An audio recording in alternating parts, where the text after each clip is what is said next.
विश्वास ठेवलात त्याच्यावर? म्हणजे अहो वहिनी, जगाची दुपार होते तेव्हा जिची सकाळ होते ती मुलगी एवढ्या सकाळी सकाळी सत्यजित दादांच्या रूम मध्ये काय करत असेल? नाही म्हणजे सकाळीच गेली होती ना नक्की, का रात्रीच?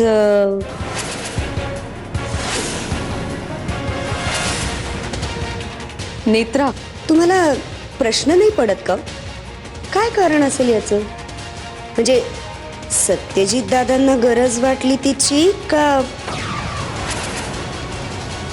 वहिनी, एक गोष्ट सांगते, तुमचं लग्न व्हायच्या आधीपासून प्रिया या घरात राहते. हे घर तुमच्यापेक्षा जास्ती तिच्यावर विश्वास ठेवतं. बघा, विचार करा मी काय काय सांगतेय त्याचा.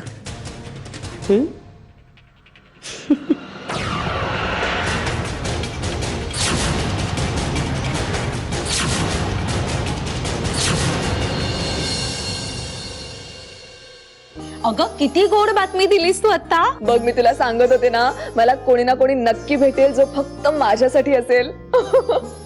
मला एवढा आनंद झालाय म्हणून सांगू काकू, कधी एकदा ही गोष्ट तुला येऊन सांगताच झालं होतं ग. तुलाही झाला ना आनंद? अगं हो बाळा, मला खूप आनंद झालाय. पण तू नीट चौकशी केलीस ना त्यांची? म्हणजे विहंग भोसले ह्यांना ओळखतेस ना तू? हे बघ मधुरा, तू वाईट वाटून घेऊ नकोस. पण अजिबात नाही काकू, तू करेक्ट आहे. मला ना त्याची एकूण एक गोष्ट माहितीये. आम्ही ओळखतो एकमेकांना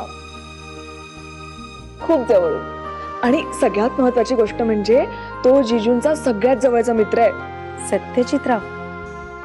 सत्यजितरावांचा मित्र म्हणजे तुम्हा दोघांच्या वयात खूप अंतर असेल ना? हो, आहे तो माझ्यापेक्षा मोठा.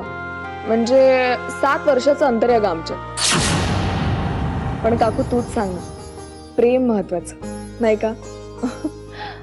म्हणजे 7 महिन्याचं अंतर असलेली जोडपी सुखी, असा काही नियम आहे का? नाही ना.